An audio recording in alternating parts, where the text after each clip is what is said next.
Now, Hadith 25. Safiya bint Huyay narrated that the Prophet ﷺ performed Hajj with his womenfolk. At some points during their journey, a man would descend from his riding animal and would steer the animals to cook in their pace. Hence the Prophet ﷺ told him to hurry up the vessels, meaning the women. As the riding animals of the women started moving faster, the camel of Safiya bint Huyay knelt down and overthrew her. She was the most sensitive of all of them, and she began to cry. When the Prophet ﷺ found out, he came to her and wiped her tears with his own hands, upon which she started to cry even more. The Prophet ﷺ told her not to cry. Musnad Ahmad. this hadith, the benefit that we went from it is when Safiya bint Huyay, she cried. And when she cried, the Prophet ﷺ said, "Oh, not again." He didn't say that, alayhi salatu wasalam. Nor did he show any negativity towards her. He knew it's a natural thing when it comes to women. When she cried, the Prophet ﷺ, what he did alayhi salatu wasalam, is he, with his own hand, he wiped her tears. And when he wiped her tears from her, she even cried more. She cried even more. And he kept saying to her, "Don't cry, don't cry." He was calming her down. This shows, again, and it's very important, brothers, at this point, which is the emotional bond that the Prophet was building with his wives. Very important. When the woman is down, she needs that shoulder to cry on. So he took it upon himself to what? To wipe that tears from him. And I'm sure a lot of you guys have probably never heard a lot of these ahadiths. True or false? Sah?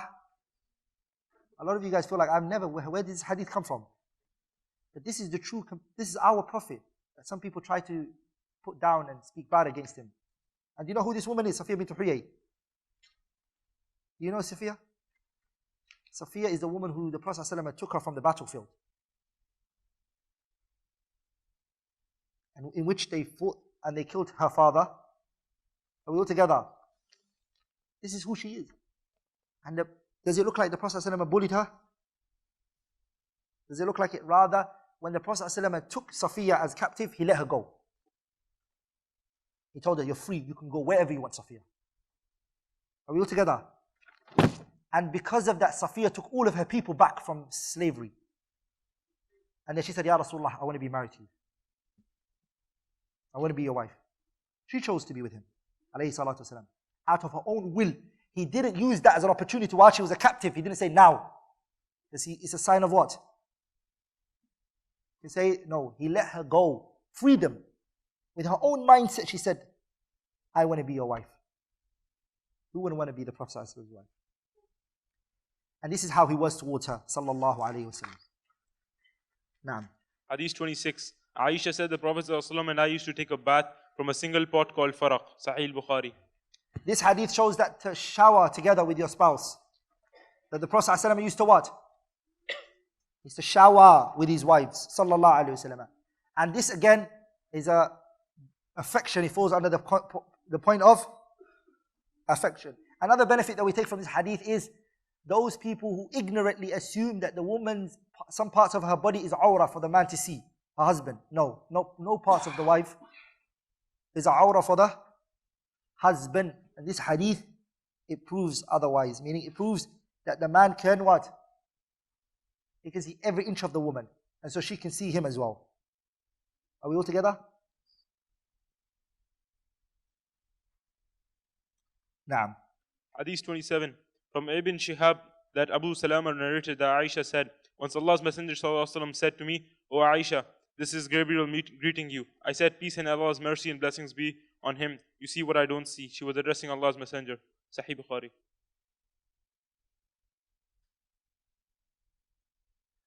This hadith, the benefit that is in it is that the Prophet ﷺ, he called her Ya Aish. Which is to give her a nickname. Are we all together? To give your wife a what? A nickname. Something that, not a name she hates, but something she likes. Give her a nickname. Are we all together? Meaning terminologies and asma which are mahbuba. Terms which are liked. Like using the word honey and sweetheart. All of this falls under this hadith. Using terms which are that can be used. This is good. Then to just call her by the what? By the mere name that the person has. And the Prophet ﷺ would do that. He called her by this name. Naam. Hadith 28. Sa'ad ibn Abi Waqqas narrated that Allah's Messenger ﷺ said, "You will be rewarded for whatever you spend for Allah's sake, even if it were a morsel which you put in your wife's mouth." Sahih Bukhari. This hadith mentions what you provide for your wife. Even the spoon that you pick up and you put in your wife's mouth is a reward for you. حتى ما تجعل في في امرأتك. Brothers, you get rewarded for the things that you do for your wife. Are we all together? لذلك the Prophet ﷺ, when he married Aisha and the first night, what did he do? He drank from a what? He drank from the milk. Or Aisha drank it first. And then when he drank, he looked for the place that she drank from. He looked for it, could find it, then when he found it, he drank from that same place. Alayhi salatu wasalam. So the feeding that the husband feeds his wife is a sadaqah. It's a reward, it's a high status. Like you have to come with the intention. You're doing this for whose sake? Whose sake? Allah. Everything, when you take your wife out to a place to eat, or when you bring food, or when you buy something, when you give her something, you always need to remember that this food that you put in her mouth, it's a reward for you. So what happens to some brothers when they have a conflict with their wife, they cut everything. Why are you stopping the reward that you're getting? This is a reward this is something you're doing for Allah's sake. Let it go. Keep it. Let it be happening. Allah is the one who's going to reward you for it. A noble man doesn't stop. Hatta the biggest conflicts happen. Are we all together?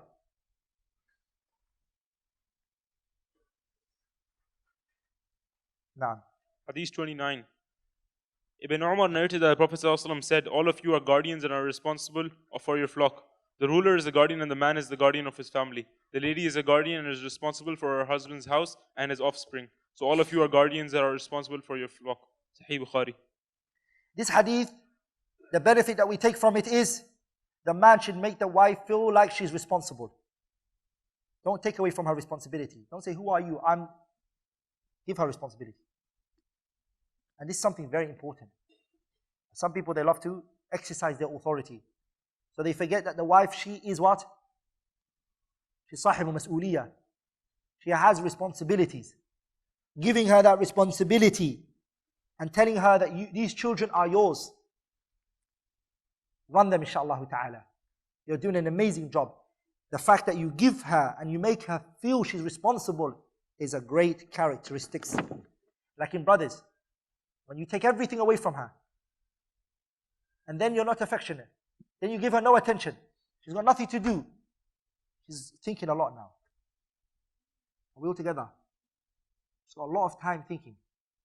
So you make her say, "Look, we have to raise these children together, project, plans, give her things, give her roles, responsibilities that she needs to do." Are we all together, brothers? And work with her in those responsibilities. ولذلك the Prophet ﷺ said, أنزلوا الناس منازلهم. Place the people in their stations.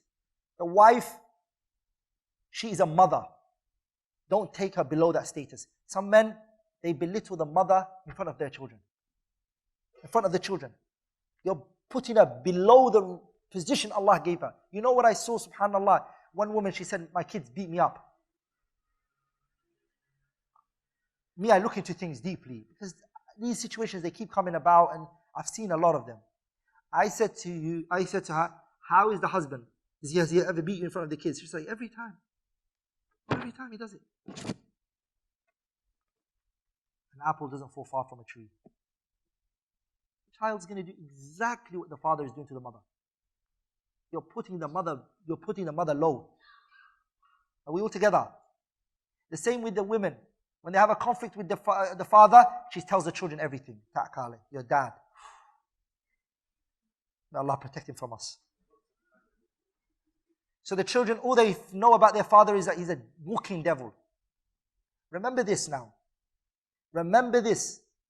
The ammunition that you're giving to this child to think of bad about his father, or you father, are giving to the mother about the children about their mother, the children are not going to respect any one of you. Both of you are nothing to the children.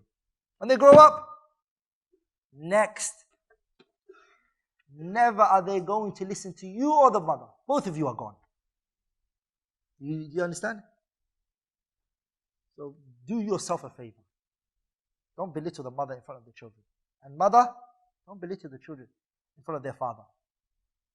When the boy grows up, your son grows up, and he sees a little muscles and says, whoa, okay, I got muscles. You need that father to say, hey, be quiet. Who do you think you are? If you've taken that from the father, that statement he can say, you've taken away from your mother, that power he can just say, hey, what did he say? If the child doesn't have haiba for his father, he doesn't venerate his father, he's going to say to you, who are you to talk to me? And that happens. And guess what? Now that father's moved out of the way, the mother's nothing. She's an appetizer. The father's moved.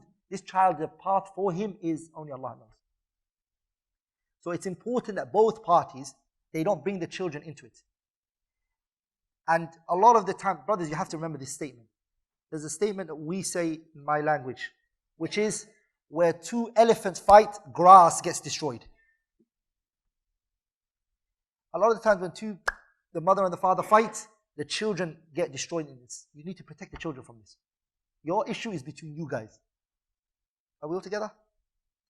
But when it comes to these children, you're both parents and you need to respect each other for that. The mother that talks to the children about their father is paving a path of destruction.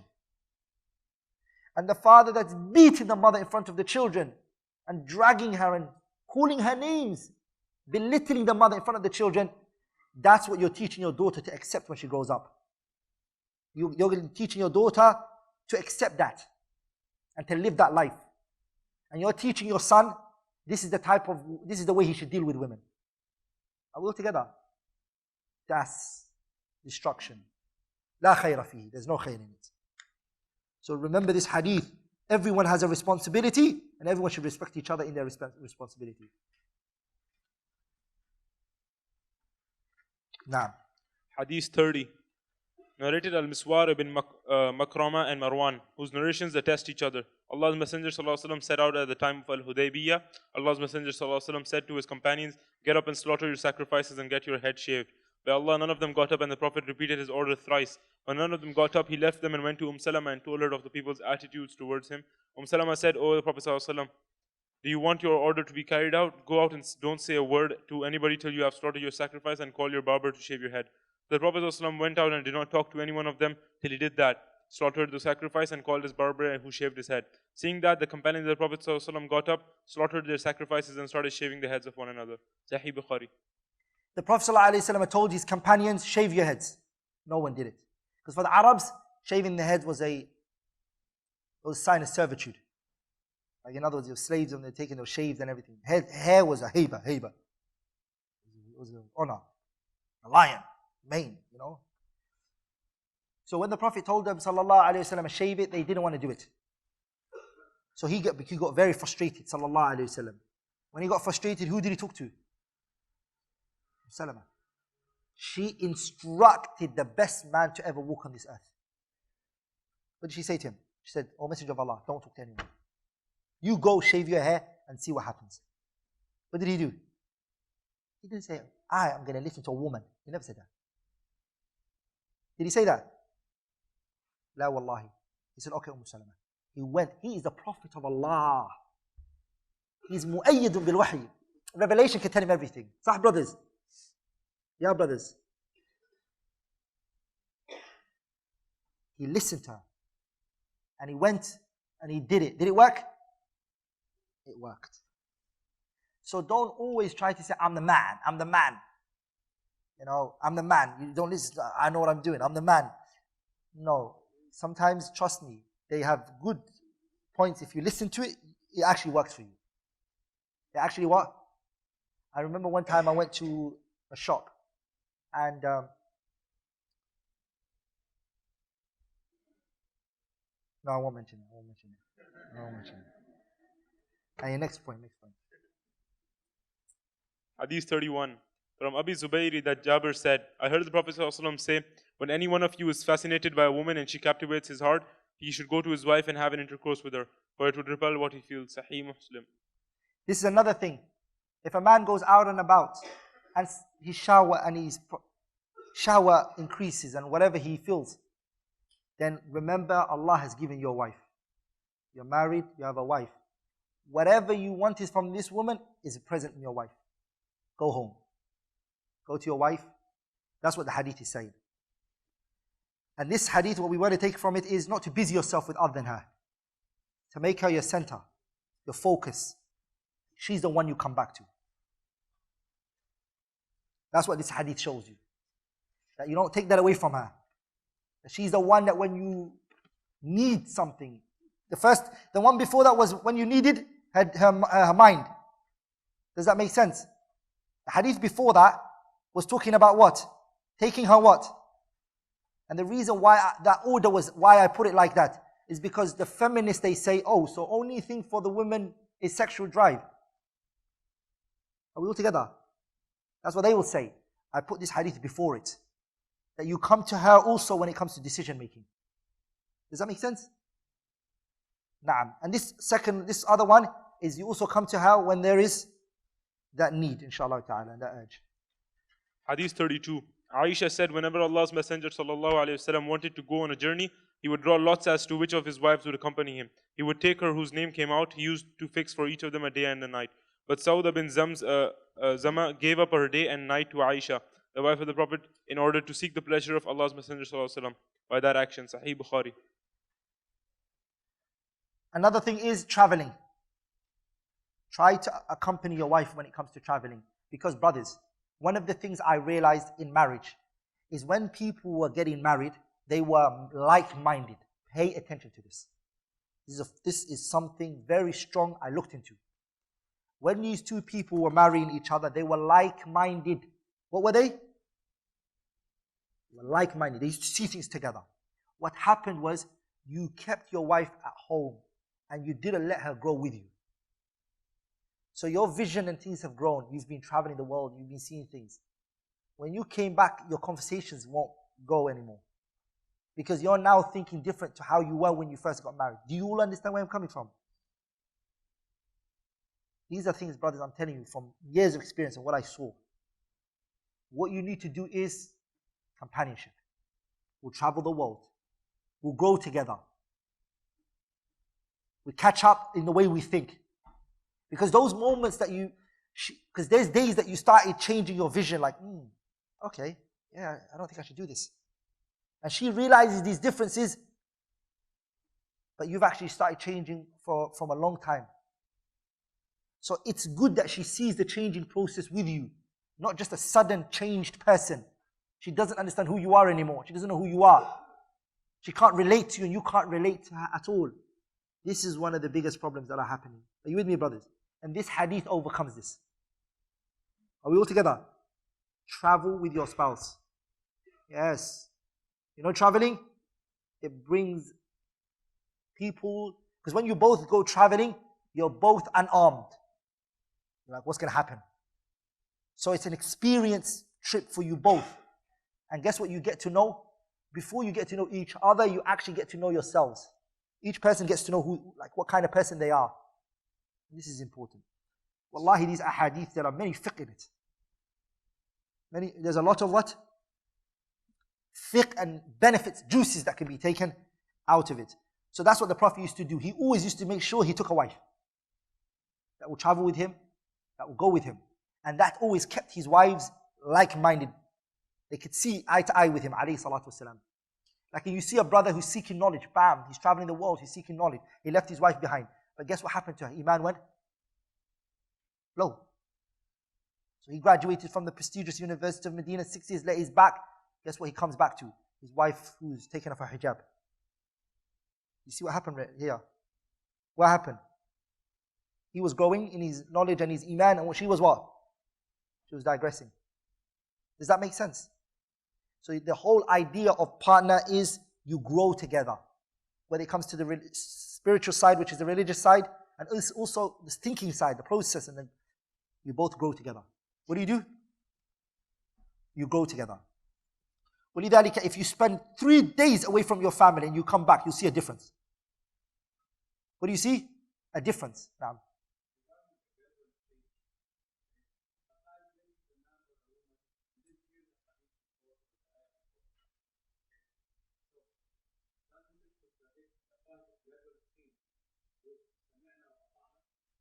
oh yeah, definitely.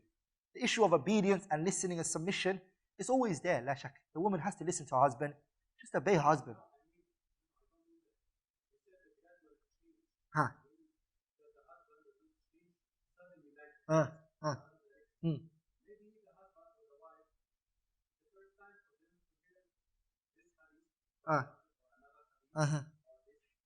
صحيح. Ha. Sahih. I agree with you. My point is like for example, if they listen, for example, the wife, he left her and a husband was not fasting Mondays and Thursdays.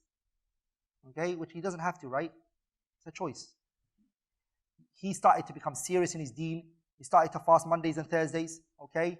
And when he married his wife, they were just good Muslims. They were just good Muslims. They prayed 5 times a day. They didn't miss their salahs. They prayed, but they were into academic studies, okay? That's what they were both into. But he now started to have leniency, tilt towards the religion. He said, I need to know more about my religion. I'm studying masters in university. I need to do something in my religion. So he went there and he started studying hadiths and fiqh and this and that. Good Muslim before. Now when he comes to his wife, he's going to start mentioning hadith. She's like, whoa, what happened here? Like, you never used to say hadith. We always used to talk and I don't know who you are. Not that she's a bad person. She's still a good Muslim. She comes with her obligatory things. She's even a good wife. But he hasn't taken her with him in that journey of what? Do you see where I'm coming from? Does that make sense?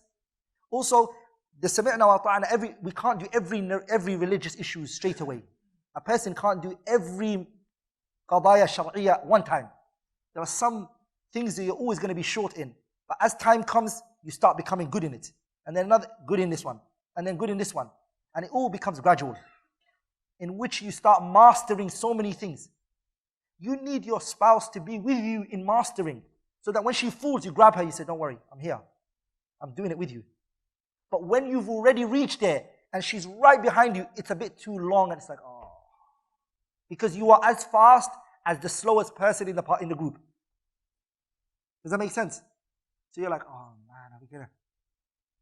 That's why I say traveling. Because I travel sometimes in the world, and to be honest, I see different cultures, and I think this culture is not an issue of hukum shar'i. I like this culture. Oh, I love this culture. This issue in this culture is amazing. When I come back, I feel like, whoa, I saw this in this country when I traveled to it. But my wife wasn't there to see how it happened and how it unfolded. So when I come back, I'm like a guy who's utopia. You see my point? My experience and my mindset is totally different. So what I realize is, go through the journey together. Go through that experience together. Honestly, you'll start to become like-minded now. Hadith 33. Abu Sa'id al-Khudri said that Allah's Messenger ﷺ said, the worst among the people in the sight of Allah on the Day of Judgment is the man who goes to his wife and she comes to him, and then he divulges her secrets. Sahih Muslim. This is another problem. That some people, they talk about their intimate relationship to others. A wife will sit down and she'll talk about husband. The intimate things that happen in the bed, and then in the bedroom, she mentions it to other women. That is very, very bad. What is it? That's very bad. Don't talk about your family. وَلِذَلِكَ, one thing you need to remember. This is one thing you need to remember. Don't talk about your marital, your lifestyle to anyone.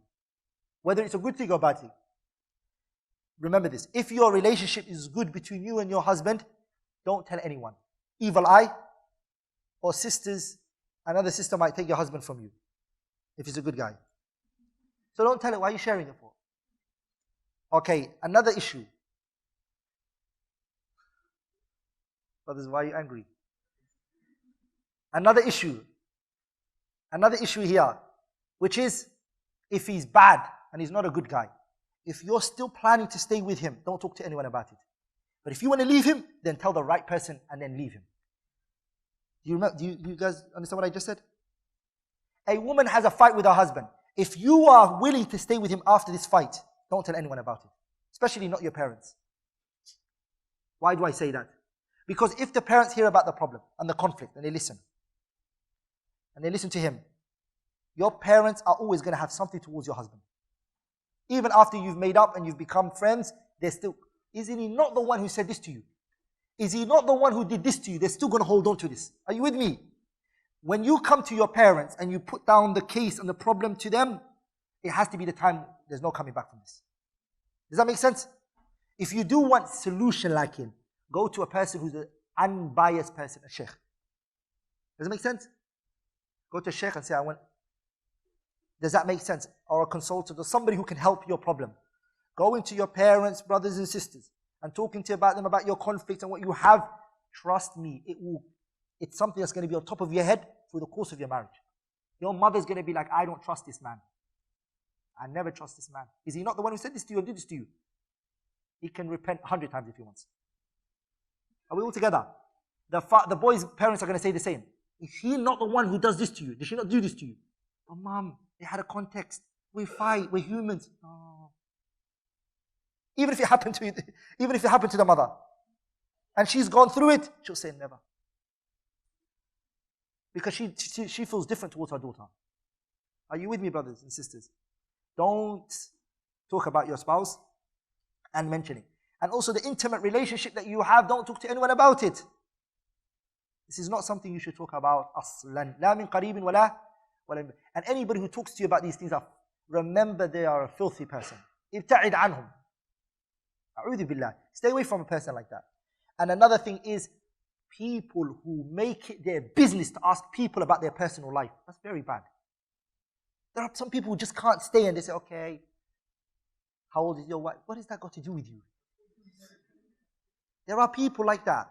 They want to ask you your personal life. They want to get into your personal life. What is my personal life got to do with you?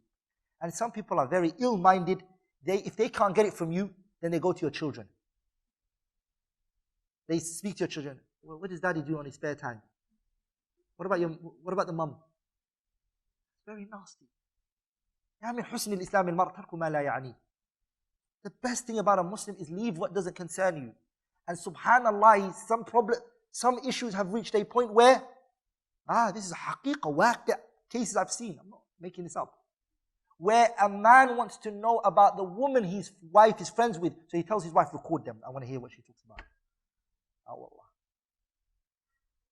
All of this to know secrets and gossips. A man is into it.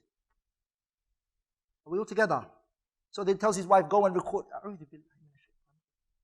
The best thing is, وَقَرْنَ فِي بُيُوتِكُنَّ وَلَا تَبَرَّجْنَ تَبَرُّجَ الْجَاهِلِيَّةِ الْأُولَى. Just stay at home. Your wife, the best friend that she should have is what? You. And the wife, the best friend that she should have is what? Her husband. You guys play hide and seek in the house. Khalas. Forget everybody and anything else. Does that make sense? Leave everything else. Sarahatan. Leave everything else. Naam. Hadith 34. Abdullah ibn Amr ibn al-As narrated that Allah's Messenger ﷺ said to me, O Abdullah, have I not been informed that you fast during the day and offer prayers all the night? Abdullah replied, yes, O Allah's Messenger.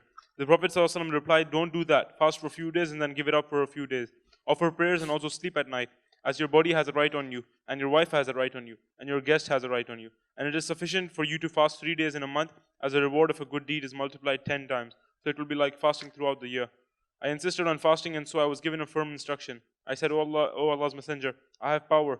The Prophet ﷺ said, fast like the fasting of the Prophet David, and do not fast more than that. I said, how was the fasting of the Prophet of Allah David? He said, half of the year he used to fast on every alternate day. Afterwards, when Abdullah became old, he used to say, if only I accepted the concession of the Prophet ﷺ. Sahih Bukhari. Abdullah ibn Amr ibn al-As, he had the characteristics of praying all night and he would fast all day. In other words, he wouldn't give his wife anything. Because all day he's fasting, he can't do nothing for her. And at night time now, he's praying all night. So she's losing her time and her rights with him. The Prophet said, stop this. What did the Prophet say? Stop this, reduce this. So this issue is making time for your what? For your wife. Qiyamul layl. No, spend it with your wife, brother. Fasting, no, spend it with your wife. The Prophet ﷺ, he said, كَفَى بِالْمَرْءِ إِثْمًا أَنْ يُضَيِّعَ مَنْ يَعُولُ. Enough for a person, a sin is to forsake what? Those who he has responsibility over. That's enough sin for you. This woman has rights on you. What does she have? She has rights on you. So you give her time. You stop what you're doing and you look after her. Remember, brothers, this person left her mother and her father's house. She is in your house. She didn't leave her mother and her father's house to eat food. She had that. They were feeding her. She's here to talk to someone. Somebody to communicate with. Somebody to spend time with. So the person should specify time for his wife. He should specify time for her. Now, Hadith 35. Aisha reported that once Abu Bakr came to her on the day of Eid al-Fitr or Eid al-Adha, while the Prophet ﷺ was with her, and there were two girl singers with her, singing songs of the Ansar about the day of Bu'ath. Abu Bakr said twice, musical instrument of Satan. But the Prophet ﷺ said, leave them, Abu Bakr, for every nation has an festival. And this Eid, that is festival, and this day is our Eid. The Prophet ﷺ, Aisha radiallahu ta'ala anha, on the day of Fitr, Adha, there were people who were singing. She was watching it. And then Abu Bakr entered. And then he said, Mizmar al-Shayatini, the singing of, the sound of shaitan in the presence of the Prophet. And the Prophet said, leave her alone. We're all together. This is our Eid. Every nation have an Eid, and this is our Eid. This hadith, number one, it doesn't show the permissibility of music or songs. That's definitely not a delil for it. But that's another discussion, okay? What we do take from this hadith is to let your wife have fun. This concept of having fun. Some people are very strict. They're very strict when it comes to having fun. So it's like, no, there's no evidence for this. No, sister, it's not permissible. Everything is not. No, have fun.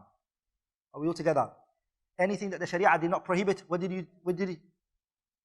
You're allowed to. So the husband and the wife having fun and not preventing her things that she enjoys, do it with them. Activities in the house, doing things. It's what? It's good.